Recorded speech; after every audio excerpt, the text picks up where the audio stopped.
Friends, Romans, countrymen, lend me your tables. What's up, guys? Welcome to Hashtag Sports, where we are ahead of the curve but under the radar for a special State of the Buffalo Bills address. For many of you, the fog of the Thanksgiving haze is gone, and then as well as for the Bills, and we're all able to get some much-needed rest. Tonight, as you could see, I have some very special guests joining me. All four of these men are Bills content creators, and they have provided you with some solid information and breakdowns. And even though Thanksgiving was a couple of days ago, we here at Hashtag Sports are very thankful that they're giving up their time to come and talk to you, Hashtag Nation and Bills Mafia. It's gonna be one heck of a night, guys. So first, the generally likable know-it-all from Cover One down in the bottom right of your screen, who can be regularly seen with his co-host Aaron Quinn, giving you excellent post-game coverage. Greg Thompson. Greg, how you doing tonight, bud? I've had pie for breakfast 2 days in a row. I'm doing great. That'll work. And right above him, to my right, you will see the voice of Brockport football and the host over on Rock Sports Network, Ryan Lasel. Ryan, how you doing, bud? Great to be here with these awesome content creators. So appreciate having me. All right, awesome. And the president, co-founder, and CEO of the Devin Singletary that's Buffalo Fanatics. Rico doing good things over at Buffalo Fanatics. Rico, how you doing tonight? What's going on, fellas, man? I'm glad that I was able to put some time aside and talk Bills football, man. Like, can't get enough of it, right? So we're going into some special times. So good to get on with you guys and talk some Bills, man. Awesome. We love it. And a special surprise, especially for Hashtag Nation, because he's a fan over here. Buffalo season ticket holder who has more whiskey flowing through him than a Kentucky distillery. The host of the Rock Powell Report, Drew Gear, as he takes a sip. How you doing, Drew? Oh, I'm doing good. Your listeners, I wonder if they've forgotten the live stream draft fiasco, the AJ Epinesa draft, where I just basically railroaded the entire production. I'll try. We're going to try not to do that this evening because obviously I wouldn't want to rob people of such a great panel and so much great conversation that could be possible if I don't just come off the rails. Oh, well, usually that's where that's the Rock Power Report for you guys. It's all there. It is. Good time. As always, you could find all of our socials, TikTok, Twitter, Instagram, and Facebook, as well as iTunes and Spotify in our link tree. Tonight's show is in association with DeanBlundell.com and sponsored by Mr. Rogers Homes. You can find all of these gentlemen's links down in the description of this video, as well as on the ticker. All of their Twitter handles will be there for you guys, so make sure you give them a follow. And, to be honest with Rico and Greg, if you're watching us, you probably already follow those guys. So, I mean, war of attrition out here. So We'll stop that. So, guys, I'm so glad you guys are here. I want to get to talking about Josh Allen. It's always the topic of conversation. I was running some numbers today. Everyone's talking about possibly his regression, working with Dorsey for the first time, a bunch of different things going on. I want to start with Rico on this one. What is your concern about his injury and or if he's had any regression this season? I might have a different take from a lot of people. A lot of people are still concerned with the injury to the elbow, and valid, and he might still be nursing the injury and getting back together. I think what's going on with the regression, Josh, I don't think it's a regression. I think it's more his ego was hit, and it's a matter of resetting, and he's just having a little trouble resetting and getting back to that winning mentality and having fun again, right? So teams are starting to adjust and figure things out, and he's having to make some tough adjustments. He doesn't have the savvy Brian Dable to kind of help him manage through this, right? So he's growing right now, and it's a tough time, but he'll get through it. But I think it's more of an ego, not more of an injury thing, and I think he'll get his act together and get going. But am I worried? No. This is Josh, man. We go as far as he brings us, and I see no issues, man. He'll get his act together with his teammates. He'll be fine. I think he'll be fine. Yeah, we just saw the addition of Smoke Brown coming on to the roster. Bean loves those insurance policies. So, Ryan, what do you think about Josh Allen? This, more specifically, 2022 compared to 2021? Yeah, I mean, I'm not worried about Josh. I mean, you talk about the injury, and certainly I think he's been a little bit limited just from a pain tolerance area, and it just kind of a twinge every time he throws the ball, and there's a little bit of hesitation in some instances. But listen, I mean, that pass to Diggs, he threw it, what was it, 46 yards in the air on an absolute frozen rope. I mean, if you're injured, those types of throws, you can't make that. So I'm not worried about Josh. He's got to get back to, like Rico said, I mean, it was a great point. He's got to get back to playing fun football, right? I mean, backyard football, that's where he thrives. You know, and I think the more so what he's been hampered by, I think, is kind of some of the things that Dorsey's tried to instill in the offense. Been a little bit concerning for me, but I think Josh feels some need sometimes to go out and play hero ball. And when he's pressing, I think that's when he's kind of his own worst enemy. But I'm not worried about it. They'll figure it out. There's no reason to be concerned at this point in time. They're 8-3, and that's not anything you can complain about. Absolutely. Greg, what do you got, bud? I made both guys are spot on. I think that, like anything, it's a lot easier to try to say, oh, this is the problem. There's no one thing. You know, Brian Daboll took the third season of his fourth opportunity as an offensive coordinator for Drew Gear not to melt my DMs about Brian Daboll.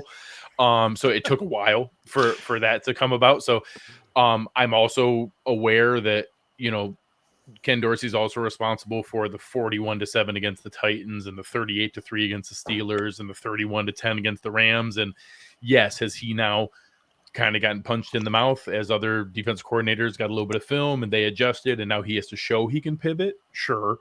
But you know, you mix in, okay, now Josh does have a little bit of twinge. So I think Rico's right. And when Ryan said, you know, he can physically do it, but he has that hesitation of, oh, do I need to change the arm angle a little bit? Do I need to be careful on this one because I'm trying to feather it or I'm trying to just lay it in there and like it's in his head a little bit. You mix in Dorsey is now needs to pivot and mix in some other things. You mix in the fact that our offensive line can't give him time, so he's always worried the guys are coming after him, and all of a sudden you hit this stretch. But the fact that they've won the last two amidst all that crap and like Ryan said, are 8-3 in what I think all of us would call kind of a disappointing season. That's just where our life is now. The 8-3 is disappointing. Weird. Yeah. You know, it's probably not that bad. Now, you know what? There's some interesting statistics before I throw it over to Drew. I just wanted to go over 11 games over the 2021 season for you guys that are stat guys. Allen threw 410 passes.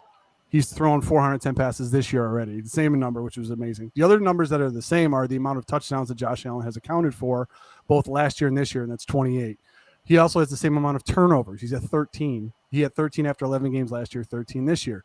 The only difference is the Buffalo Bills were 6-5 at that point, and now the Buffalo Bills are 8-3. I think it is a matter of expectation. In, you know, we expect him to just rip open his jersey, and that S is supposed to be there. You know what I mean? He's supposed to be able to do everything. So you guys bring up some excellent points in that. So Drew, kicking over to you, what do you think? What do you think's going on? Well, with Josh? this is what I think, and Greg just alluded to it. You know, as he's wrapping up his point, he talks about the sacks he's taking and just some of the things as his offensive line's not the offensive line's not doing well. Here's the funny thing about the way this season kind of started compared to where we are now. He starts the season 2 sacks in the first game, a single sack against Tennessee. Through those first 5 games, the only game where he really got hit in the pocket or while he was trying to deliver passes was in that Miami game. And that's to be expected because that was a hellacious game. There was guys dropping like flies. We're in the red zone, and Knox and McKenzie are both getting IVs, so they're not even available. Weird stuff was happening throughout the day. But when you look forward from there, he at no point in that stretch did he take more than 2 sacks in a single game. Now he's averaging more than 2 a game since the midpoint of the season. He's had 3 in a game. He's had 5 in a game. I think one of the problems we're seeing is that Josh wants to run the offense he wants to run, and he can't do it because he's not getting the time to operate. And also, he physically, like last season, I think he was the highest pressured quarterback, and yet he finished in the low 20s in terms of overall sacks by the end of the season. He's not getting away with that as much anymore. I think teams have figured out this is how Josh Allen likes to escape, and this is how poor his offensive line is doing in front of him. We can manipulate Josh rather than allowing Josh to manipulate our defense. And I think you're seeing some of that work its way into our offensive struggles. Yeah, and we got a donation from the Rock Pile Report, who let Harambe on here. Wanted to Thanks, give you- Chris. I was just I gonna say did that's what Drew gets for sharing his Twitter account like American. Yeah. We just want to mention as well here at Hashtag Sports, the charity for the 2022-2023 season is the Williams Syndrome Foundation. So make sure you guys, when you do those super chats, all that money is going over to the Williams Syndrome Foundation, the Hashtag Sports charity of 2022. So thank you so much for that. And in keeping with that, and I want to start with Ryan on this one, the first time. Dorsey, talk to me about Dorsey, his first season calling plays. You know, to me, it was like I felt like he started to develop tendencies over those first, 6, 7, 8 weeks, and now he's continuing to do those certain things in certain situations, which is probably why you see the red zone numbers, plummet as they have. So, what do you think is going on with Dorsey, the development and the red zone calls? Yeah, I mean, it's important to keep in mind that Dorsey's not, he hasn't called plays before. I mean, it's a new thing. I mean, it's one thing to practice and, run practices and then be in charge of the quarterback's a whole nother thing to actually draw up plays and call them and know when situational football and all that kind of stuff that goes into it. I mean, we can sit here behind the mic all we want and explain situational football to people who know less than us, but I mean, Dorsey's played football his entire life. He's learning how to be an offensive coordinator, just like we learn every other position. He's had his struggles, certainly things that could potentially hold this team back as we proceed forward. But, I mean, there's a strong coaching staff around him. And, I think you have to kind of trust that they know what they're doing and they're going to put the support around him. And at the end of the day, he has Josh Allen as his quarterback, and that can erase a lot of the flaws that an offensive coordinator may have. The big thing is that, is he going to get some help from the skill position players? Because I think they have, outside of Diggs, have been largely absent over the last few games, and they've still figured out a way to win 2 out of the 3. So I think that's important as well, is that these guys are going to have to step up. Davis is going to have to start making some of those big catches. Cook is going to have to find ways to have better vision and find the holes that are there that he seems to be missing. And the offensive line needs to get healthy, and they need to start playing better as a unit and open up some holes for the running game, which is going to take the ease off of everybody. So it's not just Dorsey, but he's definitely going through some growing pains, I think.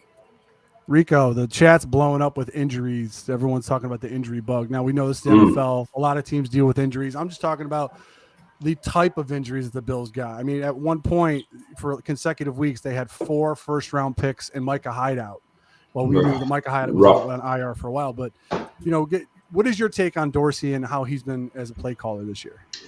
You know what, Dorsey, it's funny. I have a love-hate with Dorsey, but more love. And truthfully, and I'll go back to Dable, because I remember the first year Dable was with us, the first couple of years, I was on him and I was like, dude, get this guy out of here. Look at his track record. It was never great, and that's why he's here, and so on and so forth. And I was never happy with how quickly we hired him. I was like, what's going on? And over time, I obviously have to mature myself as like a content creator / like get my feelings out of it and really look at it objectively. And once he started getting comfortable with the quarterback under center and the quarterback getting a lot more, I guess, experience, you started to see a lot better play calls for his quarterback. So they started to learn each other. Now with Dorsey's known him for some time, and Josh Allen has evolved into a different beast where now he can now make his checks and do all these things. So I'm not exactly upset with how Dorsey's been dealing with this, because I mean the first 6 weeks was fantastic. But now people are starting to realize his tendencies. They're starting to realize, okay, this is what you do. I mean, the Patrick Peterson thing was an eye opener for me when hearing him. I mean, he's a vet, so we know this is going to happen. But when you say this receiver over here only runs 4 routes, so on these 4 routes, I know exactly what they're going to do. Well, this is where Dorsey's got to get a little more creative now. All right, so start asking a little bit more of some of your players. But am I worried about him? No. I think a lot of the blunders that we're seeing right now, it goes right back to 17. 17's throwing picks. And when you throw picks, you start to see things differently. You might start to feel the pressure a little bit more. So am I throwing this too hard? Should I not throw that pass in that window? When you start thinking too much, that's when these things start happening. First 6 weeks, man, Josh wasn't thinking. It was just automatic. Now they've got to get on the same page in a way where get him having fun again, but start getting him getting the play calls that he appreciates, he likes, and he's comfortable with. And once his mojo starts to get going, I think Ken Durst will be fine. But is he getting some growing pains right now? Yes, he's a first-year play caller. They're going to see what he likes to do, and they're going to take that away. So this is where he's got to adjust and start dialing up plays where Josh has to trust certain players. Josh talked about it. I got to start trusting these guys. And I think we've all seen it where there are times where you just know that Josh wants to put everything on his shoulders and do it himself. Mm-hmm. We're late in the season now. You got to start trusting you guys. And if we want to go far, the trust factor's got to be there. So that's where Ken Dorsey comes in. These two just got to be on the same page. And once they get back to being on the same page, I think we'll be back to praising Ken Dorsey and talking about how fantastic he is. But he's going through his growing pains. He'll get out of it. He'll snap out of it. And I'll say that's a great point by Rico too. I mean, look at McKenzie, right? Like it was McKenzie this week. That was the guy that Allen found that he trusted. He just went back to him and back to him and back to him, and he had a monster game. We saw that in the New England playoff game, right? It was McKenzie just kept finding him, and that's Rico makes a good point that he's got to find his guy every game. It's always going to be Diggs in crunch time, but he's also got to find that other guy that he knows can make a play, and it's going to be the first guy that makes a play outside of Diggs. He's going to have to keep going back to him until he gives him a reason not to trust him. They will take Diggs away. They will find a way to take Diggs away. Belichick's going to take Diggs away this week. So they're going to have to find somebody else. There's a reason find out. Yeah, there's a reason you saw Diggs having that conversation in the first half, and McDermott having to kind of help reassure him that, hey, we're not going to let them bracket you out of this game, but it takes some creativity to do so. Absolutely. I think you brought up a great point with the trust factor. Now, I was talking about it as a trust factor with him and Dorsey. Mm-hmm. Whereas you're talking about it with more a player-to-player type trust with certain guys that he has on the field with him. Okay, all right. Drew, what do you got on that? It goes into that as well. Sorry, I enjoy cutting off Drew. So there's another piece of it that obviously it's not an accident that McKenzie has done incredible against New England and Detroit, two teams that are run man defense to the point of being stubborn. He roasts man defense because he's quick and fast, and it is fantastic against it. It's also not an accident that since we lost Cole Beasley and we don't have that guy who's amazing at finding the soft spot in the zone, we don't have that go-to guy on. It was called third and Beasley for a reason, and it's the reason they went out and got Jamison Crowder. Jamison Crowder is not a half the athlete Isaiah McKenzie is at this point in his career, but he's incredibly good at reading leverage. He's incredibly good at finding those soft spots in the zone. And then when he broke his ankle, people were like, oh, that's awesome. It's more opportunities for McKenzie. And again, God bless him. I gave him a hard time early. He was awesome against Detroit. It's just that's not his skill set. His skill set is not reading the nuance of coverage and finding the soft spot in the zone. His is using his feet, using the quickness and his route running ability to get open against man. We haven't found that other guy. I was hoping it would be Dawson Knox. We haven't seen it from Gabe Davis yet. We haven't seen that part of McKenzie yet. Maybe it turns into Khalil Shakur, but that's part of the issue is that teams run more zone than man. And if you don't have that guy that can do that, they're going to bracket Diggs and they're going to dare you to find something else. There you go. Yeah, and I think that brings up a great point we talk about with the line. I mean, he's still got to have that time to try to find those guys if they are finding the soft spots in the zones. Drew, what do you got? Well, I got a couple things. First of all, Rico says he had to learn how to keep his emotions out of content creation. Come on now. Dude, that's my brand. That's what we do over here. No doubt. Second of all, Greg Thompson talks about me roasting his DMs. Greg has no idea. He falls on the sword for all of you. All of the rest of you. There's nobody here who takes the amount of detritus that Greg Thompson does from me on game days, because I know that Greg's a big boy and he can handle it. To the point where he will let me get drunk and talk myself into making bets to have to buy him a steak dinner. In fact, we're going to announce another one this week during our preview for the New England Patriots game. It's wild. When you're talking about McKenzie, we've been talking about something over on our show for the last couple weeks now. And it's this idea that McKenzie, when you look at his expected yards per attempt or per reception versus what he actually produces, he doesn't seem to be producing a ton of yards after the catch, which seems weird because he's a player who you'd think his skill set lends itself to that. But I think you just hit the nail on the head. He does really well in these games where teams just say, hey, we're going to cover McKenzie with man. I think that the fact we've been seeing so much zone defense in an effort to try to corral Josh, keep him behind the line of scrimmage, or at least limit the damage he can do with his legs because no one has their back turned to him, it makes them think they should be playing this pitch and catch game near the line of scrimmage with McKenzie. And for whatever reason, it just doesn't work. He doesn't break tackles. Like when you think about it like that, like a Debo Samuel type, he doesn't break tackles, and he's shifty, but he's not the fastest guy in the world for whatever reason in terms of getting the ball in his hands and then turning it upfield. There are guys all over the NFL who do it quicker than McKenzie does. I don't know what it is, because his physical skill set says he should be able to do that. So they keep giving him these opportunities. It's just not yielding anything yet. Now, I guess my question for you people here smarter than me, and our listeners, obviously, they're probably on the same page I am. Do you think that this is something? Because you look at Gabe Davis on the outside as an ex-receiver.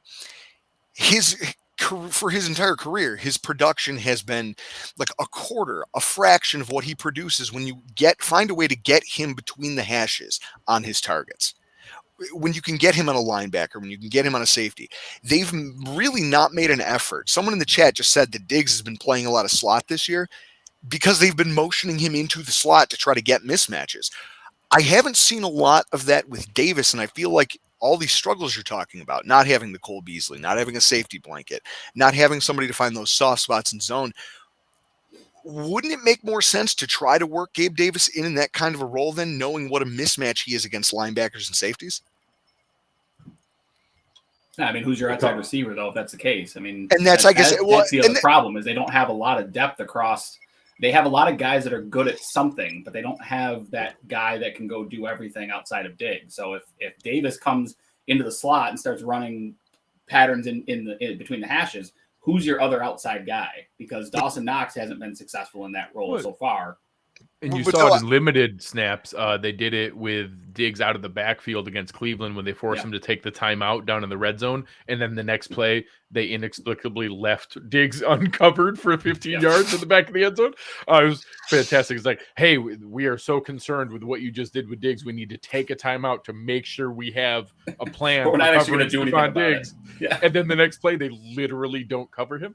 But that's not, you can't put him in the backfield every snap. Like, that's not a feasible long-term plan to do that. And that's obviously why they signed John Brown to come back and be that starting outside receiver. So the reason that I get in your DMs, Greg, and I freak out and I'm foaming at the mouth, and you just kind of let me. Actually, you don't let me go. You actually take me to task over a lot of this stuff. It's kind of nice. I usually let you get lathered up a bit, and then eventually you hit somewhere. I hit a breaking point. I'm like, all right, that's too far, and then I have to go at it. So, but I guess my idea is we're here talking about Ken Dorsey and what we think about him. I'm thinking about that is I say it on our podcast all the time. I'm just an idiot with Google and a beer in my hand. If I can see some of these statistical outliers and tendencies, I have to think that Dorsey and his crew know about this. Hey, this is where Gabe Davis has produced throughout his entire career. What can we do to get some of these situations for ourselves? What can we do to manufacture a little bit of that? I guess I'm just looking at that and saying maybe there's still some growing in getting to know his personnel from top to bottom that he needs to do in order to make this offense what it can be. I'll say it comes down to a little bit of a comfort level with Davis. Like number one, the technical aspect, who are you going to put outside if you put Davis down in the slot? The other thing is this, how comfortable is he running routes inside there? In the inside routes that Diggs does, can he run them as smooth as Diggs does? The other thing is this. I mean, I talked about it with Allen's injury. Talking about his injury, I'm sure that there are plays in the playbook that Allen's like, no, I can't throw that. I can't throw this. I can't throw that. I'm just spitballing here from being, and I only know that from personal experience. I've had an injured UCL, and I've had to try to make throws, and they're awful. They're just like someone like, I can't throw that. So what are they? I'm curious to know what they are. Yeah, what are those throws that was going to be my follow-up. Anytime that you have to bring your arm down, or if he's a 3/4 type of guy. If he's coming up here and he's got the 3/4, he's going to experience a little bit of discomfort. But if he's coming down here, it's just like a pitcher. If you have a pitcher that has like a 3/4 release, or he's a side release, and he starts throwing all that stuff, the way Allen's doing it, he's going to experience some comfort. They probably give him a shot for the game and see, how it goes throughout the game. That's why that throw to Diggs when they were able to win the game, I said that was pure adrenaline, and that was one of the most amazing throws I've ever seen. I think he was just upset or anything else that was going on there, and he just fired that in there. I'm sure he's feeling it today. That throw, he's feeling it today. But there's certain arm angles that happen when you throw the ball. If you have a UCL injury, that you're like, I'm not doing that. I can't wait for them to get this 10-day stretch from New England to the gym. And mini bye is going to be huge just to give them a second to catch their breath. Well, and Mario, it's worth. I mean, that's why a UCL injury with pitchers is typically a season-ending Tommy John type of injury, right? I mean, that repetitive arm angle thing. So, and that was going to be my question. I don't know if it's like touch passes or things that, kind of hurt a little bit more, those awkward arm angles, anything like screens and things like that. It's interesting to note that it's certain throws that bother you. And Romo talked a little bit about it on the broadcast too, right? Where it's almost like when you have a hurt wrist and you go to do something, it's like, I know this is going to hurt. So I'm going to try and do it at a different angle. It's kind of subconscious. And maybe that's what Allen's going through a little bit too, but it's definitely worth keeping an eye on, I think, as we go forward. Yeah. What we saw the past couple of games is that what we saw in the first 6, we haven't seen in the past couple, was the fact that I remember Allen would plant both of his feet and then just throw it all arm and get the ball there.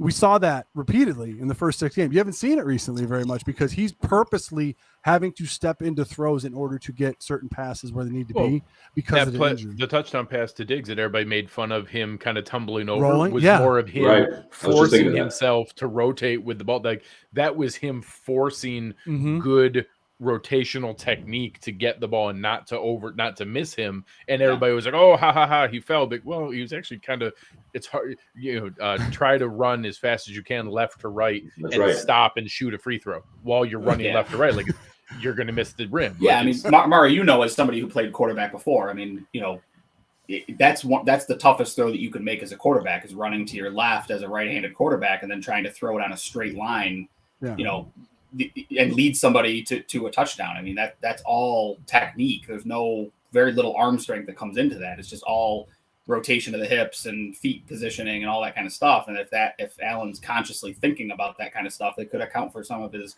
struggles as of late. It could be a little bit why the teams that are attacking Allen now, I mean, we're starting to see, Spencer Brown's been struggling for a little bit. And the reason why is because they're overloading that side a lot to try to get Allen to move to his left. They don't want him to go right because it is a much easier throw if he has to go, obviously. But that's one of the reasons why you're seeing a lot of those, the pressures are coming off of Spencer Brown's side rather than Deion Dawkins' side. So, I mean, speaking of 10-day stretches, as Greg did, when are we going to see Trey White play a full game? Don't talk to me about it. I'm so tired. Like you guys, I'm sure everybody here has a really savvy and nuanced take about it. I've been reading your chat. I've been reading all the people in the stream chat, and I'll tell you this: I'm like them. I don't even want to hear about it anymore. It's more of a distraction than anything else to me. I'm sure it's not in the building, but for me as a fan, I'm tired of having to even think about it. If the guy, it's actually kind of frustrating me because I think about it like this: you only get so many spots for active football players throughout the course of a week. I get that Trey White, when he's healthy and he's ready to go, is the best defensive back on this team, and he's one of the best defensive backs in the NFL. But he's clearly not there right now. So all of this time that you've had him active, practicing, and then you make him inactive 2 days before the game or 3 days before the game, I just say to myself, you're kind of tying one, not a hand, but you're tying a finger behind your back for making a fist and going, well, we're going to do what we can. That's a spot that could be given to somebody, whether it's a Dean Marlowe, whether it's a Xavier Rhodes, whether it's somebody who could at least do something for you on game day. It's been puzzling to me how they've handled Trey White. And at this point, I've reached a place where I don't want to talk about it until he plays a full game. I don't even want to talk about Trey White. Here, let me show you what I normally do in my DMs when Drew says ridiculous things. So obviously you have the entire medical staff, Trey White, and everyone there saying, hey, it's going to take this amount of time to build a ramp-up scale of this many practices, this many reps, this many game reps before he's able to go. You literally cannot get him to the point of being full go without hitting those check marks. But in the room, I'm assuming this is what took place, is there, Trey, we're really excited about this. But do you realize how much this is going to annoy people like Drew Gear if we do that ramp up scale to get you ready? So, we're going to have to sit you down because I know we have 5 game day inactives every week and 5 guys are going to sit every week and you're going to be one of those. But the anticipation and excitement that people like Drew Gear talk about is really going to disappoint and frustrate him. So instead, we're going to sit you and not have you ramp up. And we're just going to go cold turkey, no practice reps, no ramp up, and then boom, full go. because that's going to be a lot easier for Drew to experience. So we're just going to have to roll the dice with that. Guys, this is one of my favorite parts of Sunday. It really is. Oh my God. No, but you see, here's the thing. And this is why I brought the discussion. I opened the discussion with saying Josh Allen regression, because I know that there are 5 guys on this panel that don't think he regressed at all. It's just a different offense. He's hurt. There's a bunch of different factors that are going on. Trey White, we're all tired of talking about it. And you know what? We're not medical experts, not one of us. So we're on here. We're talking about it just to try to alert the masses that are talking about it all the time. So when's he coming back? When's he coming back? He has a timetable that his personal, like Greg said, he has to hit certain checkpoints before he can go and be a full go 100%. Because we know if anybody on that defense, it's always the back 7 that play 100% of the snaps. If they can go, they can go. That's right. So they want to work him up to that. The fact that he played 15 plays, I think is a great sign. He was out there the first series. He got used to getting ready for games again. You know, I would take it less as the number of snaps that he played. He played a quarter. I mean, it's a simulated off season is what he's going through, right? It was 5 weeks of ramp time. That's your OTA, your training camp. He played the first quarter. That's the first preseason game. I fully expect him to go at least half the game this week against New England. And he's probably going to be full go the following week after that 10-day mini buy that they have. I mean, it's 100%. It makes complete sense in what they're doing. The issue is that Drew said the issue has been the messaging, right? The messaging has not been that we're going through a mini OTA, a mini preseason, we're ramping him up, this and that. The messaging for the last few weeks has been he's active, we'll see, he's day to day, he's full go, he's not wearing a red jersey. So we'll see if he plays on Sunday. And the messaging has very much been, it sounds like it's been a mental issue. I don't know if I can go. I don't trust my knee type of situation.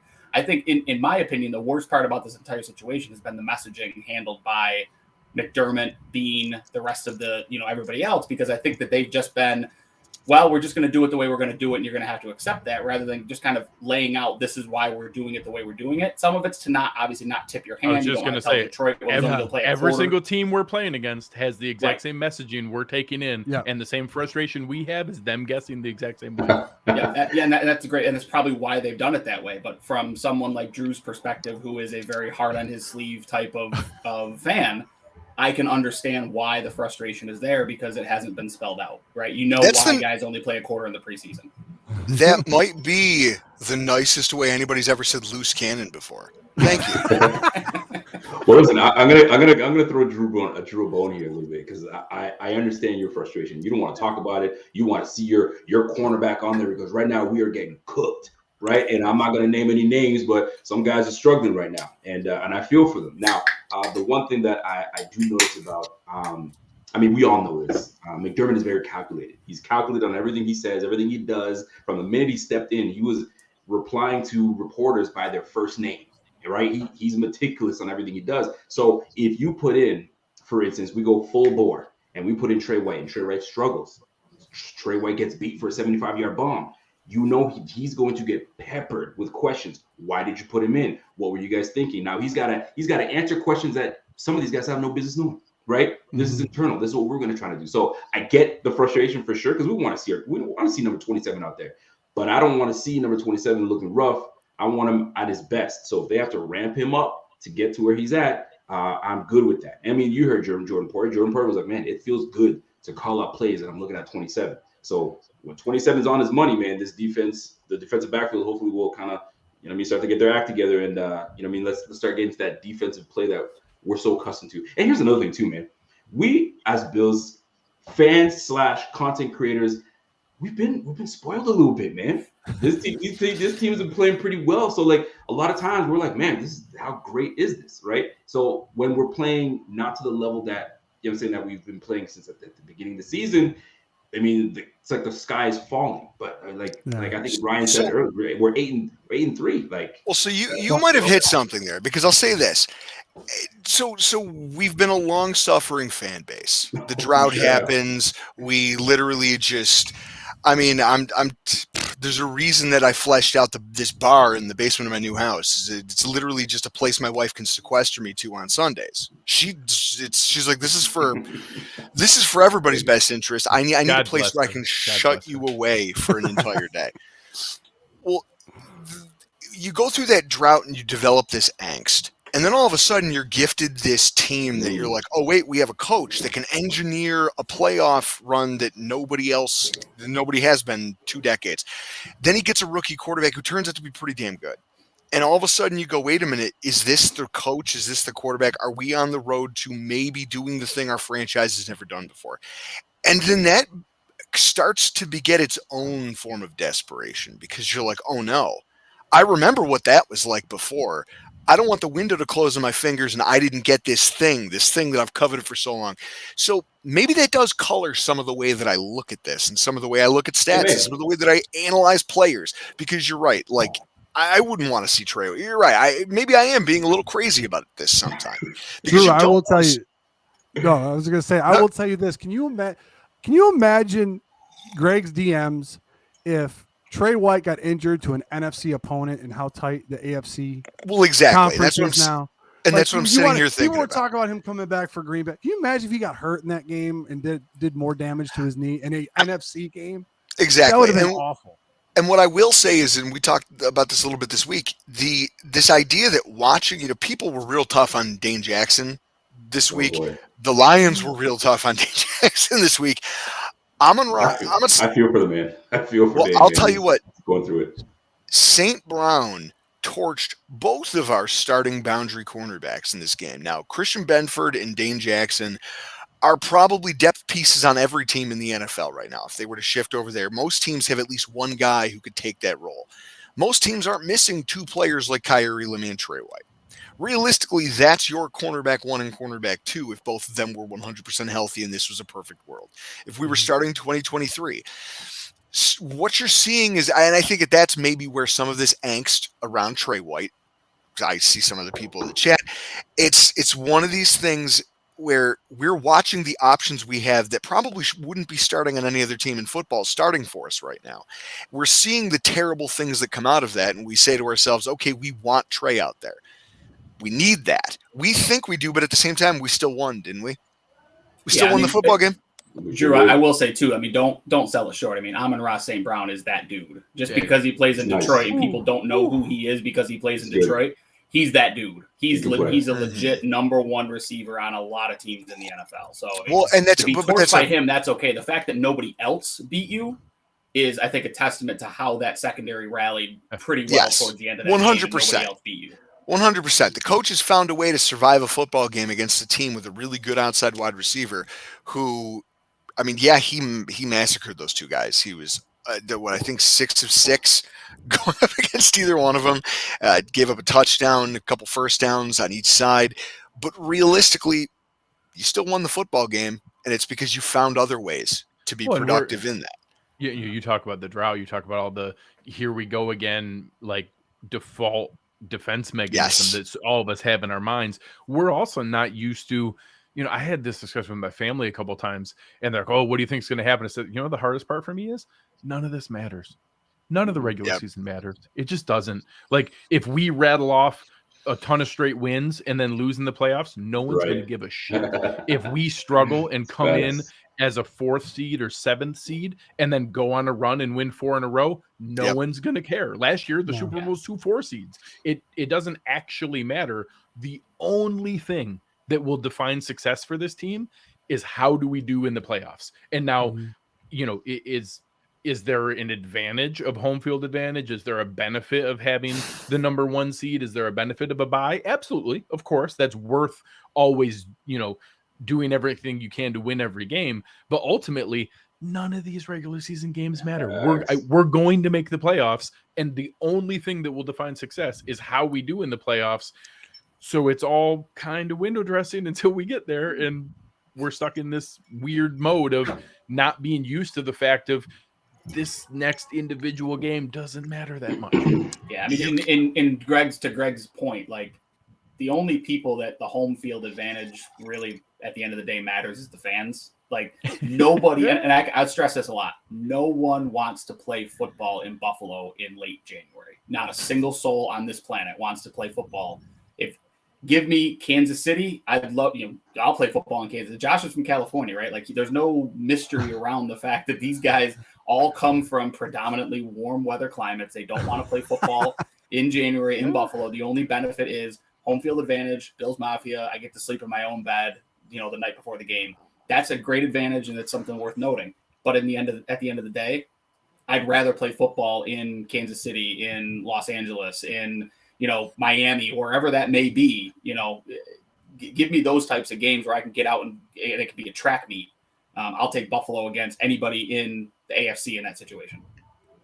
I just can't imagine our channels 5 years ago saying this game, the regular season games don't matter. Drew, Isn't it amazing? Mario, whoa. Drew, we were talking about this the other day, right? Like my partner and I, Icy, like I remember doing a show when we were lamenting that Tyrod Taylor hasn't thrown for 200 yards passing in like 8 straight weeks, right? Like Tyrod Taylor was the best quarterback we had seen and like king of the crap. Well, exactly. For the longest time, right? And now it's like, well, are the Bills done? They're at 8-3. Do we have anything to be concerned about? Like, what are we even doing here? Well, and here's the worst part about this conversation is that it makes a lot of sense.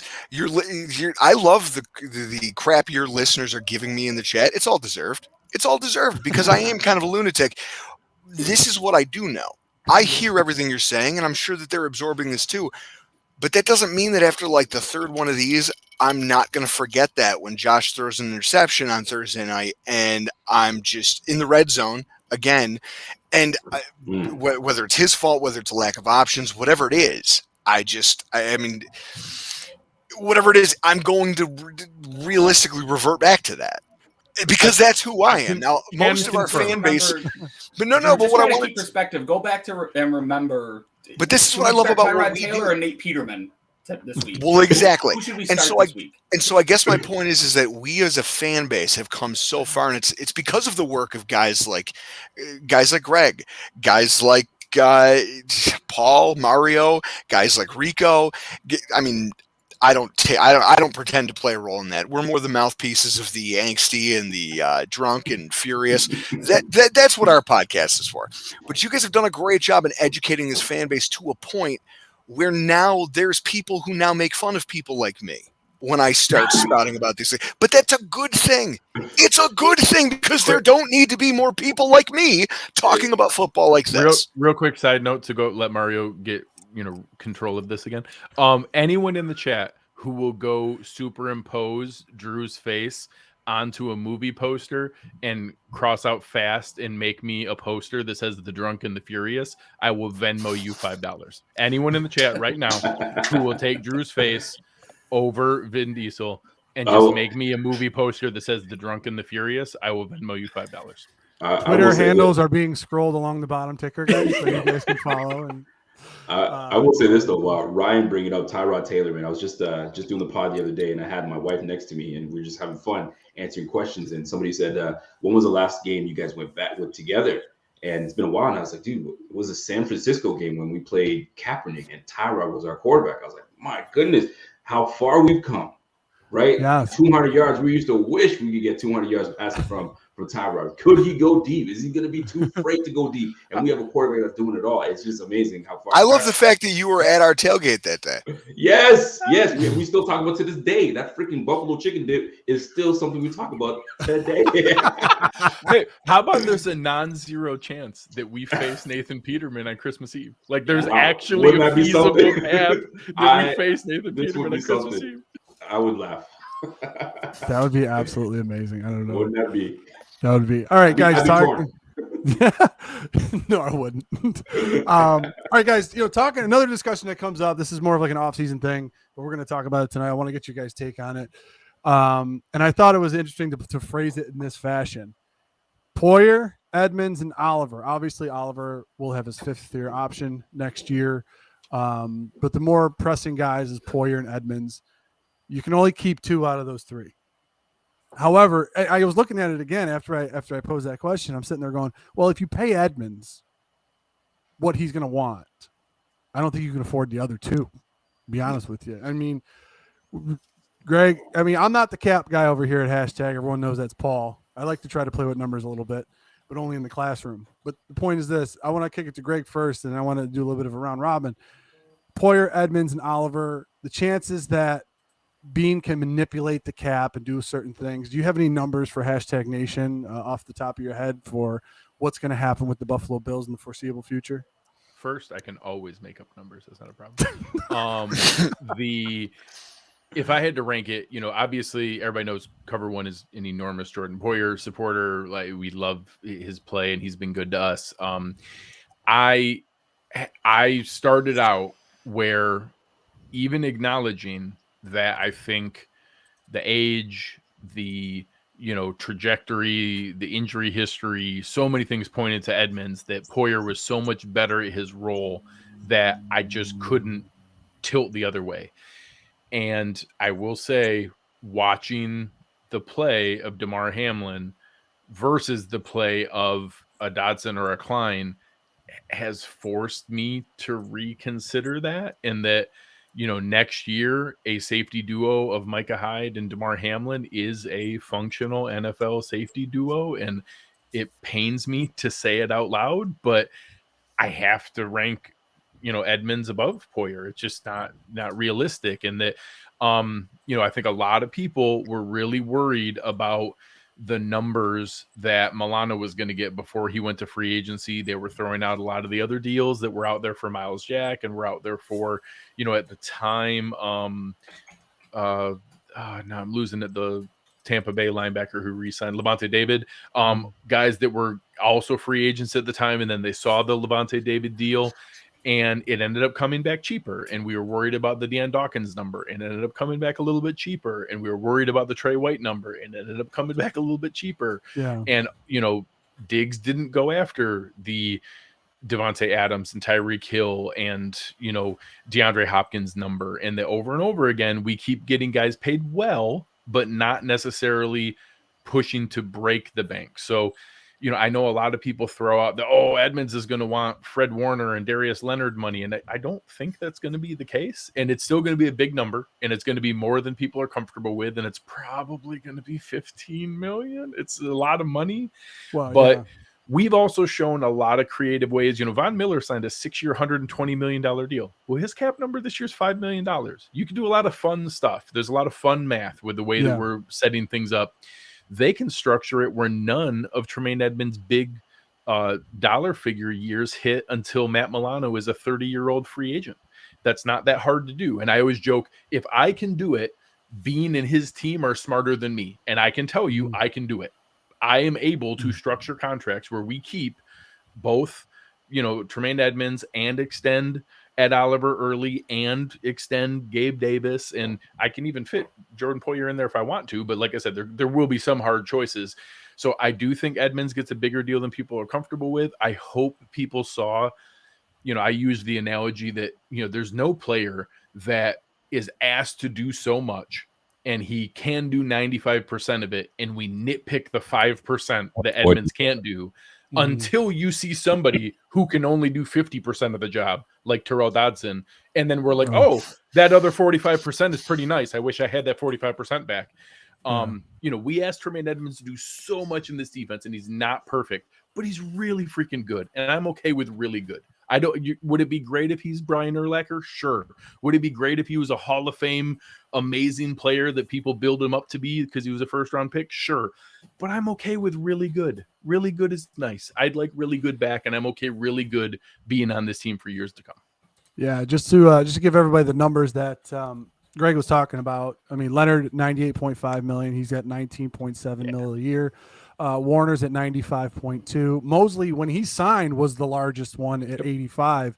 And I looked at the cap. There's a lot of others that are in the 40s and 50s with 11 to 12 per year. Obviously, Edmonds is going to want more than that. He's more than likely, if the Buffalo Bills want to extend him, or pretty much any team that has seen him play, he could be conceivably the first $100 million linebacker as far as the guy that was designated inside when he first came into the league. because they play a lot of nickel. We know they're on the outsides quite a bit. And as far as Jordan Poyer goes, I thought he would probably try to slant to have more of a Harrison Smith type deal. No. Smith got extended at 32, and he wanted like 4 for 64 or something like that. I think those are the numbers. So I think, but I don't know if Poyer's trying to angle for Derwin James money. I mean, when it first I can tell you for a fact that the contract that Drew Rosenhaus and his team used to compare Jordan Poyer's stats to for the contract was the Harrison Smith deal. I've seen it. Yeah. I can tell you for a fact that is the contract and the structure. And hey, look what Jordan Poyer's stats are compared to Harrison Smith's contracts. Here's his contract. I can tell you for a fact that's what they used. And what was that number that Harrison got? 4 for 64, and he signed it at the age of 32. Minnesota, Minnesota, it is the Christian Kirk of safety contracts. Like other teams are going to say, yeah, okay, we don't care what Minnesota did. No one else is doing that. But if I was Rosenhaus and I was his agency, I would have done the exact same thing of side by side. Hey, here's what our guy did. Here's what their guy did. This is how much they paid him. Tell us why you shouldn't pay him that. Well, Mario, one of the biggest parts of this entire conversation, though, doesn't it come down to just like if you're going to pay for something and you're going to pay a premium for it, you want to know that you're getting your money's worth. Yeah. So you talk about these positions. If you're talking, to me, the real debate's between Poyer and Edmonds, and really, if you're looking at age, it falls to Edmonds over everybody else. Yeah. Because I look at Oliver. Oliver's he didn't start as quickly as we would have liked, but he had an ankle injury. He was kind of working back from that. Mm-hmm. This last week, Romo said it during the broadcast. He was playing like the MVP of the game. Absolute game record. He was unstoppable. He deserved a turkey leg.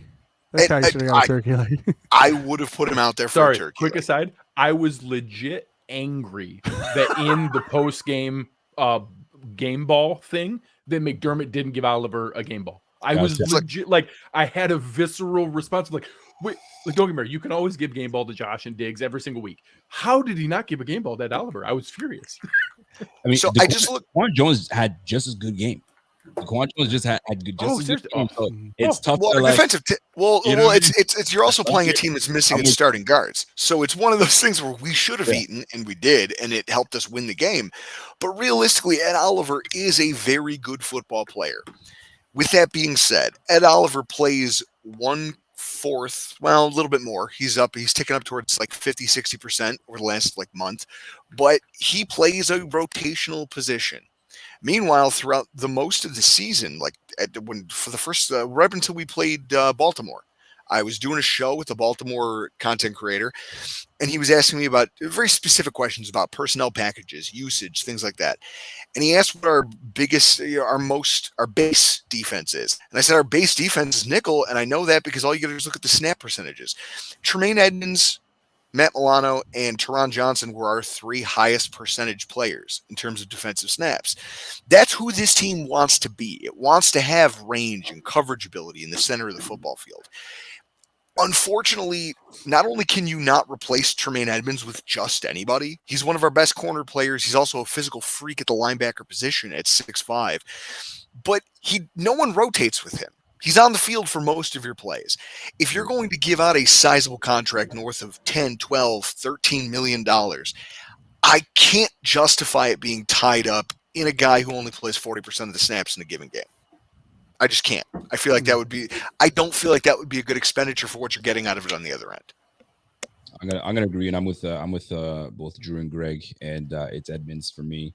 I think he gets far too much criticism. I just don't get it. Like you said, the 5% people would just nitpick, and I will be in this realm where I was at one point, man, Edmonds got to really step up. But then once you kind of step away and look at everybody, Milano included, Milano has the same blemishes here and there. Struggles to get off blocks, get washed out in the run. 100%. You know what I mean? The analogy I like to use is it would be like being mad at Stephon Diggs because he's not that good of a run blocker. Boom. It's not like it doesn't matter, but come on.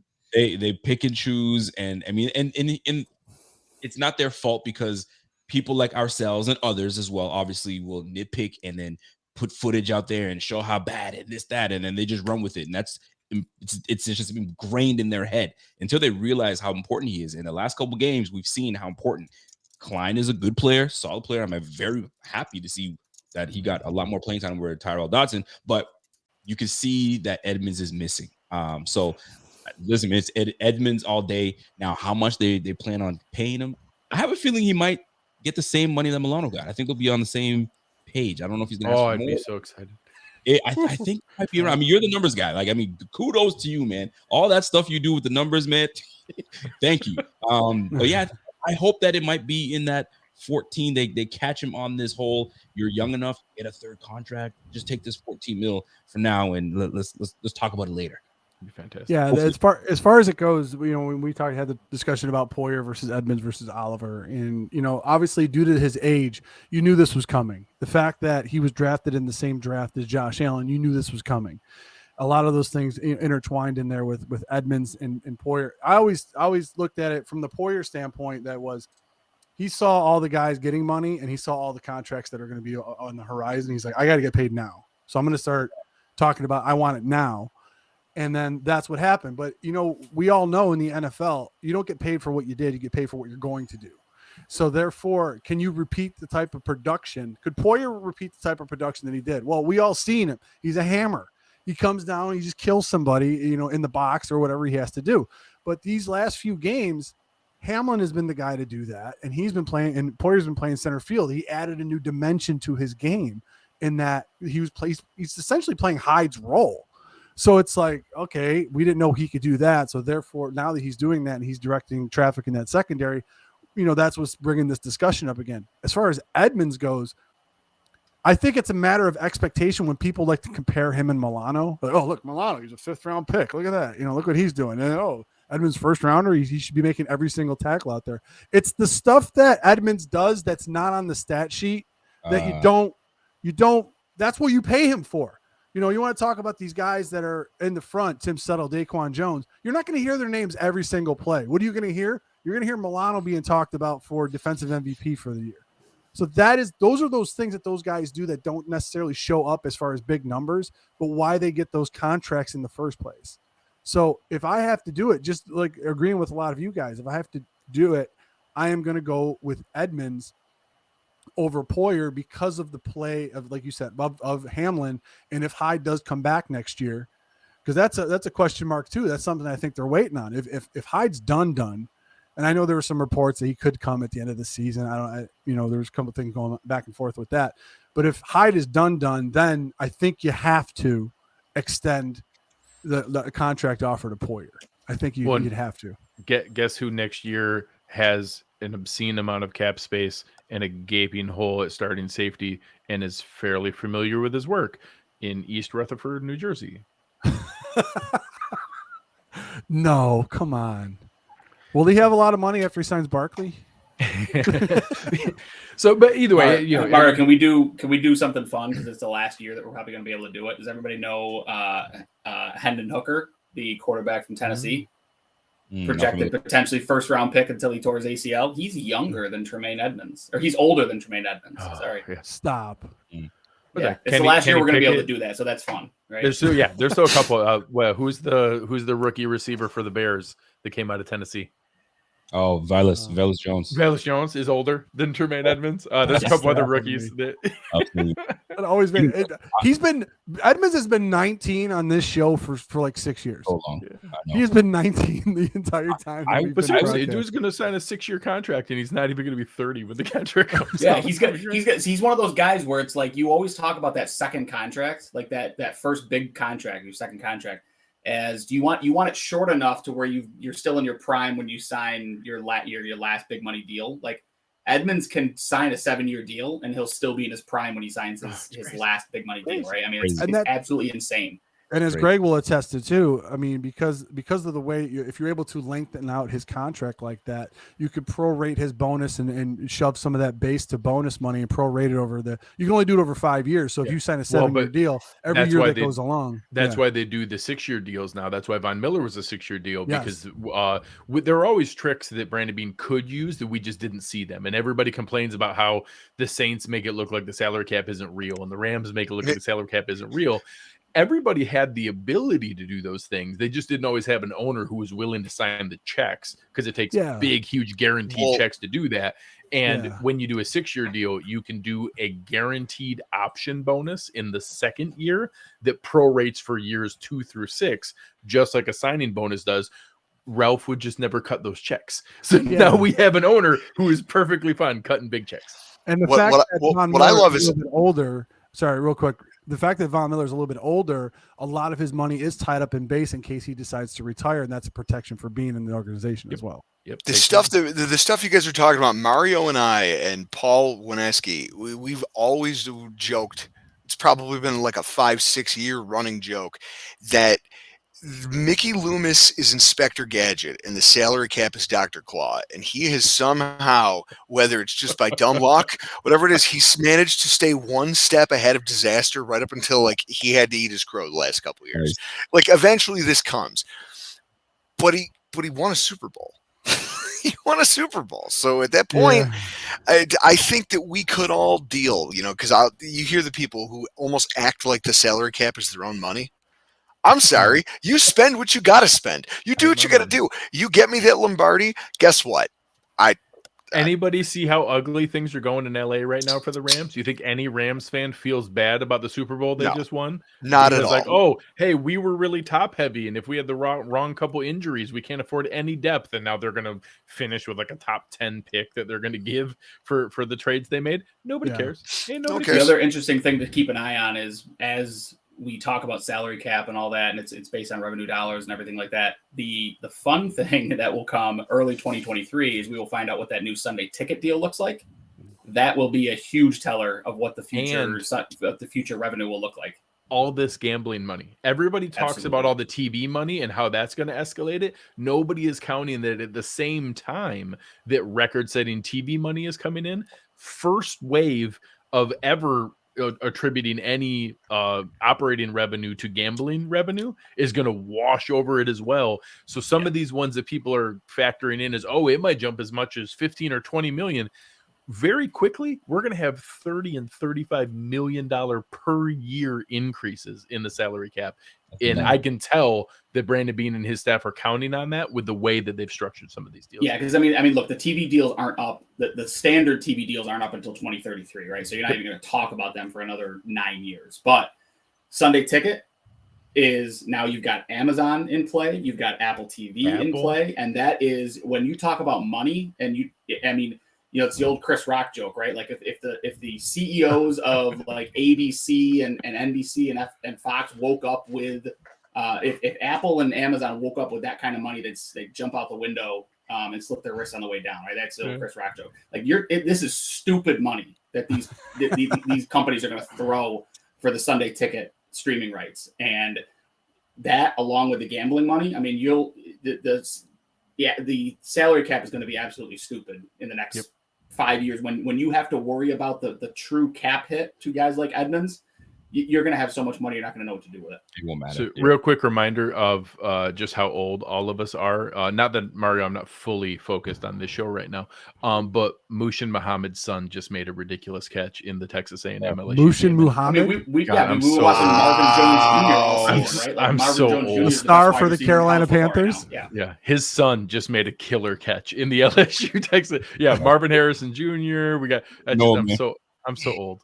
I used your I felt line old the when other Antoine day, Winfield's Greg. kid got drafted, former Bill player. Like, Oh yeah, my God. I used Greg line the other day when I was talking to my girlfriend, and I was like, they gave the semifinalist for the Hall of Fame. I'm like, I watched every one of these guys as a rookie. This sucks. Hey, listen, I've reached a point. This is how old I am. I've reached a point because I have this thing where it's weird for me. I won't wear a jersey with somebody's name on it who's younger than me. That just has a weird feeling to me. And I can no longer wear NFL jerseys of active players point blank. I at least had Andrew Whitworth for a while, but now it's only Tom Brady. And like once Whitworth retired, I'm certainly not wearing a Tom Brady jersey. So now my favorites, I've had to go with the Sam Cowart. I've got a Sam Gash.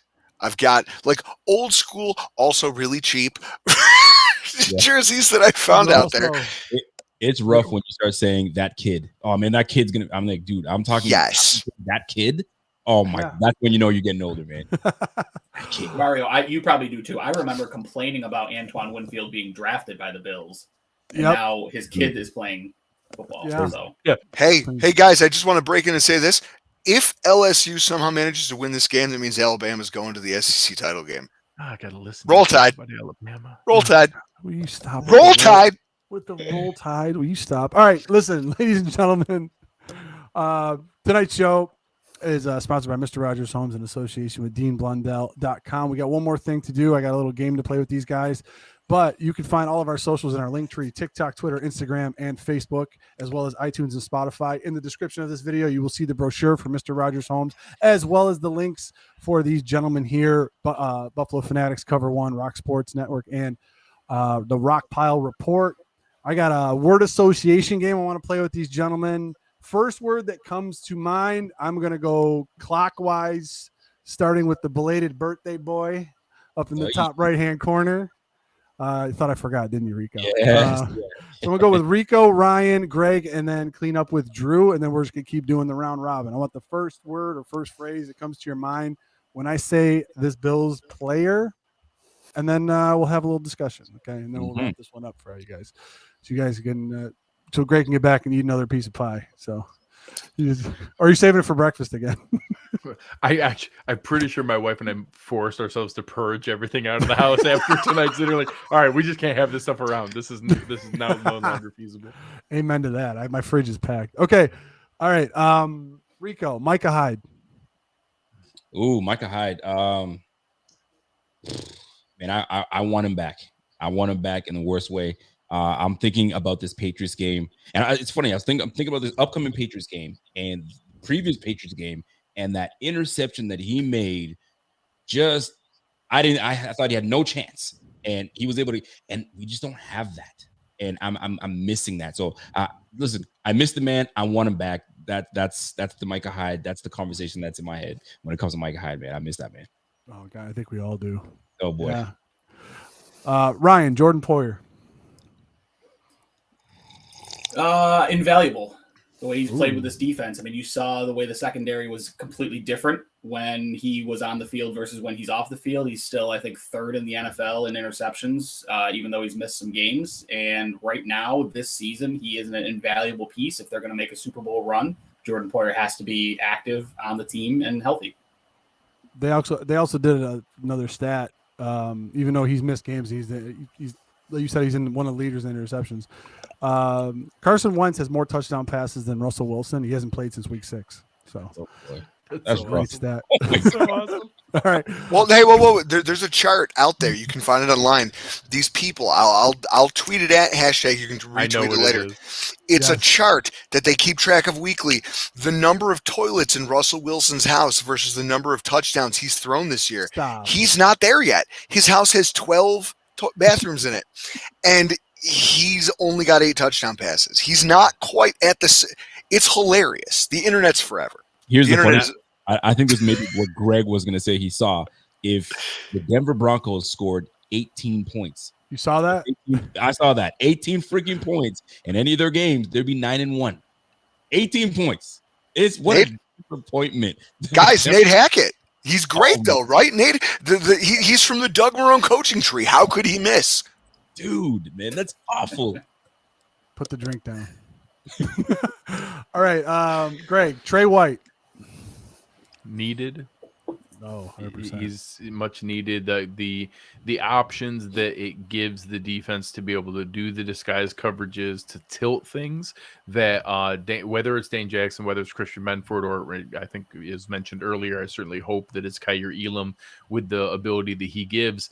What you can do with Kyer Elam when you can also tilt the safety coverage a little bit further his way because you have Trey White on the other side of the field, all of a sudden lets him be more aggressive, use his press man ability, use his 6'1" frame and 4.38 40 speed because he can be more aggressive because he knows he has more safety help because the other half of the field is covered by our all-pro corner. So much needed. And hopefully, I really think it's realistic that from the Jets game on, we may have whatever version of 100% Trey White we're going to get in 2023, which, may not be true all-pro everything until maybe we don't get that back until next year. But whatever the best version of Trey we're going to get, I think we start getting from the Jets game on. Nice. Drew, Kyer Elam. Kyer Elam, Godsend. This cornerback group needed something coming into this year, and I was frustrated because I was a guy who was looking at this draft going, if there was ever a time to give your offense one of the last real threats, like get an explosive running back, a Breece Hall, a Kenneth Walker, go get one of those guys and make this the most complete offense in the NFL and just buzzsaw your way through everybody. When they took the cornerback, obviously it makes sense. There was a need there. And then you watch the way he played early in the season when we desperately needed him. You started Benford. And Dane Jackson's okay, but he's starting to get exposed a little bit. Benford, you're starting to see, not rely. But Kyer Elam has been steady. He's been this steady presence that I'll tell you what, we almost never brought him up during our podcast. At least not during my, if we were breaking down the good, the bad, and the ugly, I almost never talked about Kyer Elam. That's the mark of a great football player, or at least a good rookie, is that you're out here doing the job in a high pressure situation every single snap. Because if you do screw up, someone's behind you. Someone's going to make a play. And if you don't have safety help, that could be the difference in a game. Instead, he's making an interception in the Chiefs game in the end zone. He's in there kind of giving what we now see to be kind of a beleaguered group of cornerbacks. He was a steadying presence. And when they don't have him, you see what they are without him. So if he's been a godsend, the fact that they hit, I think we talked about it in our podcast, the cornerbacks drafted after pick number 20 have by and large been bad. Trey White's one of the few success stories, mostly because the super, like the pure thoroughbreds, they're all gone. They're the Sauce Gardners of the world, get taken in the top 15 picks, maybe the top 10. The physical, like, hey, we're just traitsy. That's now you're gambling when you get to the 20s. It's just this guy's fast and he's big and he can play this and he's got a big wingspan. So you're gambling with every single one of those picks. And the fact that he made it, the fact that he makes this defense better as a rookie already, godsend. Jesus Christ, true. Did anyone ever explain to you what word association was? Yep. I didn't need a scouting report on the kid. He was feeling it. Jesus Christ. Hey, You got me fired up. I would just say, Drew said something really positive. So just take it and Yes, hold on. Yeah, to it. take the win. Take the win. I should take my 8-3. I apologize. All right, I want to go one more round with you guys. This is 4 more players. Rico, Dawson Knox. Quiet. He's been quiet. Yeah. He's been too quiet for my liking, especially with the big contract we just gave him this offseason. You think that he'd be a bigger staple in his offense, and it's remained the same.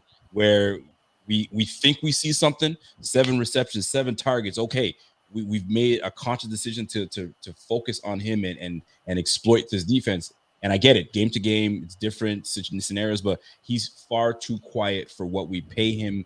And what he's been paid. I need to see more of Dawson Knox. Now, I don't want you to force it to him, but he's just too quiet in this offense. I need to see him being more of a staple because, like Ryan alluded to earlier, this might be the game where Bill Belichick says, number 14, no more. He's done. We're taking him out of the game. Show me what you got. So we're going to need to see something from Dawson Knox. So for me, quiet. I love it. Ryan, Greg Rousseau. Greg Rousseau, I'm going to kind of piggyback on Greg a little bit, much needed.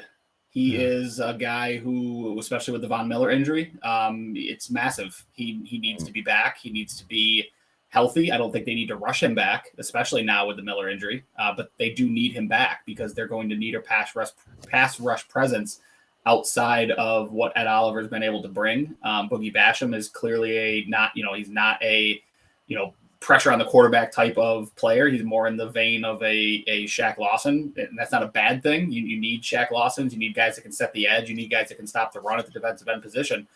But you also need a guy who's going to wreak havoc around quarterbacks, and that's the blueprint for beating Patrick Mahomes. They're going to need that in the playoffs, is just create havoc around him. You don't have to get to him every time, but you got to create chaos around these quarterbacks. And the more chaos you can create, the more you can get them off their spot, the more you can get them uncomfortable in their scenario and in their surroundings, the better.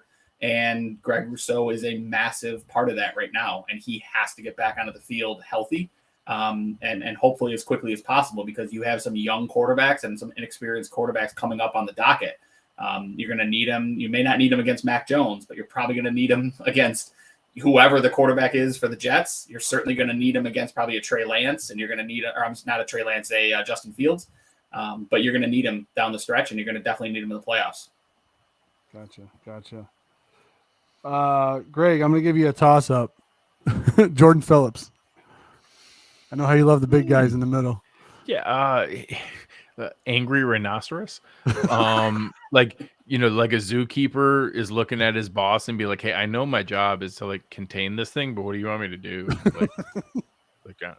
It's just, I kind of wish I could grasp how to harness it, because he definitely has kind of a roller coaster deal going where it's not all the time, but man, when he is on, like, he's just an immovable object. Like, no, I'm going to go into the backfield and there's nothing you can do about it. Like, I am going to get into the backfield here. There's nothing you can do about it. And I wish you all the best. It's so much fun. So yeah, he's an angry rhinoceros. Angry rhinoceros. Jeez. Drew, clean up. Deion Dawkins. Reliable.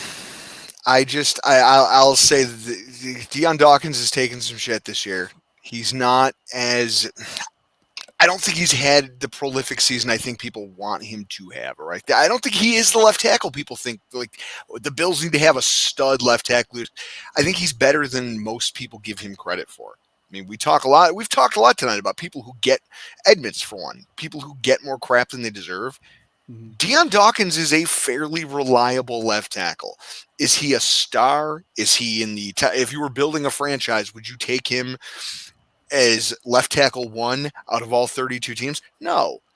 But in this offense, for what you ask him to do, and also his persona within that locker room and on the sidelines, and like whenever you see them doing the stuff all the goofy stuff they do away from football that keeps them loose, lets them focus, he seems to be one of the ringleaders of that. Yeah. You need that guy. You have to have him. And he never fails to show up for you. I got you. All right, Rico, Yo. What's going on at Buffalo Fanatics? What's going on at Buffalo Fanatics, man? Listen, man, we are almost every day of the week. We've got Z-Bot on Mondays, myself on Tuesdays. I mean, you guys know the drill. And we're just trying to make sure to keep cool heads with Bills Mafia sometimes. Sometimes we tend to, even some people from my own camp, they go over the top where they're like, okay, this guy's falling. We're there to just kind of keep it calm and keep you excited at the same time, right? No filter, cuss here and there, you know what it is. But fun times always at BF. And listen, man, for all Bills Mafia, man, I think we all talk to different content creators from different regions, and you ask them how many content creators they have in their region, and maybe a handful. We have more than a handful. So you got your pick of the litter of what content creators you want to listen to. But listen, man, Buffalo Fanatics, YouTube, Facebook, we're all over the place. Articles and everything. Do us a favor, follow, subscribe, do all that good stuff. We appreciate it. Thank you, guys. Absolutely. Ryan, Rock Sports Network on Facebook and on Twitter. What do you guys got coming up on the horizon over there?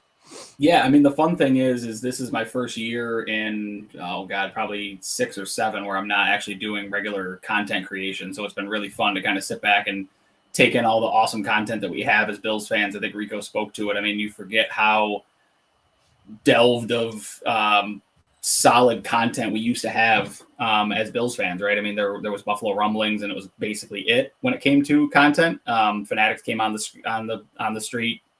Cover One kind of started to emerge. Those guys have, done a really good job. Drew has been doing his drunken ramblings for, almost as long as I have been doing my show as well. It's been a lot of fun to kind of watch everybody grow into these solid content creators. So I'm just kind of sitting back and enjoying watching everybody do their thing, joining in with Drew and, Mario when you guys are kind enough to have me jumping into doing that thing, focusing on a lot of the Rock Sports Network stuff, local Rochester coverage of sports. We do Buffalo or SUNY Brockport football, basketball, hockey. We're doing some high school stuff. I actually just got to call the Far West Regional Section 5 versus Section 6 football game last weekend at SUNY Brockport. It was Randolph and Oakville, Alabama, Elba.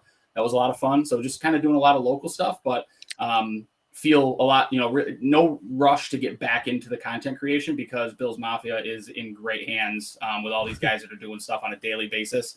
And kudos to them because it is a grind. Kudos to the guys that are covering the team. I think, what I've seen over the last few years in terms of how the team's been covered by what a lot of folks would consider mainstream media, I think has really stepped up. They're asking a lot of good questions. They're, definitely challenging. I think that the way that they handled a lot of situations in the offseason that weren't necessarily easy to handle. It's a tough job, man, to go out and cover that team on a day-to-day basis. So anybody who does it and does it well, I give them all the credit in the world. And, again, I appreciate you guys having me on as, whenever possible, but a lot of awesome content out there. So if you're not doing yourself a favor and listening to Drew's podcast on a weekly basis and following Fanatics, following Cover One, I mean, you either don't want a lot of information or you're getting bad information. So make sure you follow all these guys. They're doing awesome work out there. I give them all the credit in the work because it's not easy to do. That's for sure. It's you think it's easy to go out and just waterboard people, as Drew says, with information, but it's tough to come up with daily content and on the minute content during a game. I mean, I see Greg live tweeting games. I mean, that's so tough to do. People don't think that that's hard to do, but it is really difficult to do. So credit to all these guys who are putting out some great content. I love it. I love it. Greg, what do you got going on over at Cover One?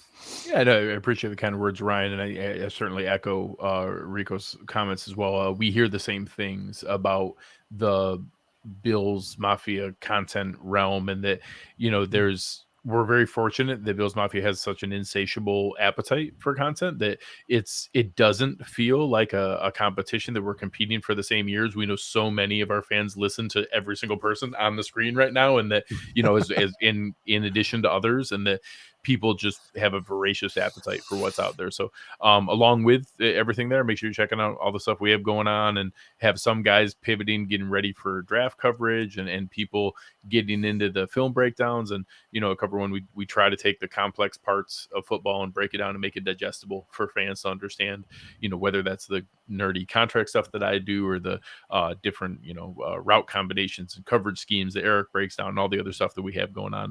But you can find us on YouTube at Cover One, or find me on Twitter at Greg Townsend. Awesome. Drew, what do you got going on over at the Rock Pile Report? Oh, just drinking, talking shit. That's about it.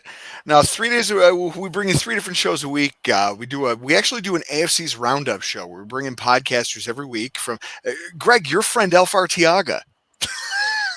You want to know what the best part is? I genuinely think we've come around full circle, and we're actually friends now. It's nice. We got off to a little bit of a rough start, but it's been nice. That's how he and I met, and that's how this whole thing. So the whole thing is, every week we bring in podcasters that cover the other divisional teams, and we just talk shit about what happened to each team, what they think. And it's been fun in all the cross collaboration and everything that's gone on. I remember when we started doing podcasts, and there was nobody. There was no one else to collaborate with. And then Bills Fanatics started roughly about when we did. And we were all new, and we were all trying to find our way. Look at this now. Look at where we are. I love this. And I think that one of the big things that holds people back, it happened in stand-up comedy, was this famine mentality where everyone thinks, oh my God, I got to get my crowd. And I got to be protective of that. Rising tides float all boats. You guys educating people over at Cover One, that trickles down to us, because then there's people who are willing to listen just so they can tell me I'm wrong and just come at me with all the ways that, well, Drew, you didn't think about this. No, I didn't, because I was on my 4th glass of this. I'm sorry I missed that nuanced point. But that's what makes this content creation community that has kind of grown over the last 5-6 years incredible. Now, we're over at the Rock Pile Report. We record every Wednesday. We release 3 shows. It runs all through the week. And it's just this. It's drinking, it's hanging out, and it's talking shop. It's your barroom sports conversation, just a little bit smarter, maybe a little bit more profane, maybe a little bit more glassware gets broken. I am so glad that you've been able to keep your tongue tonight, Drew. I'm very proud of you. I give Drew a really hard time. He deserves the vast majority of it. He plays dumb, folks. He's way smarter than he wants any of you to think that he is. But I do enjoy watching how dumb he plays. But I will say, and I'll say this, Mario, you talk about keeping my tongue. Right now, I think in our annual beer watch that we do, where we track all the beverages we drink that day, I'm averaging 13 a show. What? Listen, everyone thinks it's easy. It's all fun and games out here. They go, oh, it's just should have beer. we I don't should know have if I feel worse for started. your wife or your liver. I will I say, know. as someone who has been in studio with Drew more times than not, it is a very impressive feat to watch him podcast. It's even a more impressive feat to watch Chris wrangle him throughout the show and keep him on track. And he does a good job of giving Drew bathroom breaks, and he lets him go get snacks and food and things like that. And, so all the credit in the world. But again, I mean, it's not an easy feat, especially if you're Drew's liver to podcast the way that they do. It's the hardest drinking podcast in Bill's Mafia for a reason. And that's a tall task, because Bill's Mafia, we can throw it down. I mean, I've had 5 just in the time that we've been doing this hour-long show. So I'm trying to keep up with Drew, because I know I'm probably nowhere close to him. I should have started the show by talking about Drew's regression. 13, that's it. Usually pound about 15, 16. I used to be. Hey, listen, I've got 2 kids. Mario, he's advanced since he started podcasting. It was all beer. Now he's getting into scotch, and that is a different type of total. 13 is still impressive. That excuse on me, Drew. Scotch. Did you stop the Seagrams? I thought that was your thing. Oh no, Seagrams are still going strong. And in fact, this was the thing. The bet that I'm about to announce this week during our preview of the New England Patriots game between Greg and I, someone mentioned, "Hey, Greg, I think that this is grounds for a Seagrams bet." And he was like, "No, I don't drink that piss. I don't do that to myself." I don't benefit from Drew drinking garbage. Like, that doesn't help me in any way. Like, I know some people enjoy watching that. I don't benefit from Drew drinking garbage. I need to benefit from if I win the bet. Well, that's pretty awesome. All right. Well, I will echo the sentiments of these 4 gentlemen tonight, and I'm going to steal a line from Ryan. I don't create content with people that I don't generally like and respect. So I respect the hell out of all these guys. I'm very thankful that they devoted their time to Hashtag Sports and Hashtag Nation tonight. You guys should be very, very happy that they decided to come on and talk to you guys, because, I mean, it's just awesome the amount of really good, solid Bills talk and information you can get. And you pick your flavor, whatever you want. I mean, you want the breakdowns, you go over to Cover One. You want a bunch of other things. You want to go drink with Drew, go ahead. You know what I mean? You want to do a bunch of. If you want me to beat up Paul, I mean, you're going to come over to Hashtag. So I mean, you know what I mean. So, and then when you're mad about a bunch of different things. What's up? Well, I would say, when you're mad and unreasonable and you need some place to go, we are your cheers. We are your version of cheers. When you as fans just feel like, when you know you're being drunk and unreasonable, we're here for you. Yeah, absolutely. And that being said, like I said, I want to thank these gentlemen. And you know what? Hashtag Nation, Bills Mafia. If you think that the Buffalo Bills content creators could beat the mainstream media in a flag football game, hit that like and that subscribe button. We are out of here. Hello, fellow Bills fans. Sean Rogers, realtor and lead of the Mr. Rogers Homes team. Did you know that real estate is one of the best ways to build wealth, and right now is one of the best times to own an investment property in Arizona? Please reach out to me. I'd be more than happy to answer any of your questions so we can take the next step to your financial freedom here in the Valley of the Sun, utilizing real estate. As always, God bless America and go Buffalo!